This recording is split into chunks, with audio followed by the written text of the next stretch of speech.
ଯେଉଁଠି ଆପଣଙ୍କ କୌଣସି ଭୁଲ ନଥାଏ ସେହି ଜାଗାରେ କେବେ ବି ନୁଅନ୍ତୁ ନାହିଁ, କାହିଁକି ନା ଆପଣଙ୍କ ନୋଇବାକୁ ଏଠି ଲୋକମାନେ ଆପଣଙ୍କ ଦୁର୍ବଳତା ଭାବି ନେଇଥାନ୍ତି।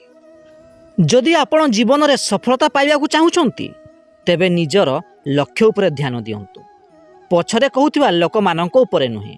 କାହିଁକି ନା ପଛରେ କହୁଥିବା ଲୋକମାନେ କେବଳ କହିପାରନ୍ତି, କାମରେ କରିକି କେବେ ବି ଦେଖାଇ ପାରନ୍ତି ନାହିଁ। ଜୀବନରେ ଏଇ ଗୋଟିଏ କଥା ସବୁବେଳେ ମନେ ରଖିଥିବେ, ଜୀବନରେ କେବେ ବି ନିଜ ମନରେ ରାଗ, ଅହଙ୍କାର ଏବଂ ଗର୍ବ ଆଣନ୍ତୁ ନାହିଁ। କାହିଁକି ନା ରାଗ, ଅହଙ୍କାର ଏବଂ ଗର୍ବ ମଣିଷକୁ ଖରାପ ବାଟକୁ ନେଇଯାଇଥାଏ।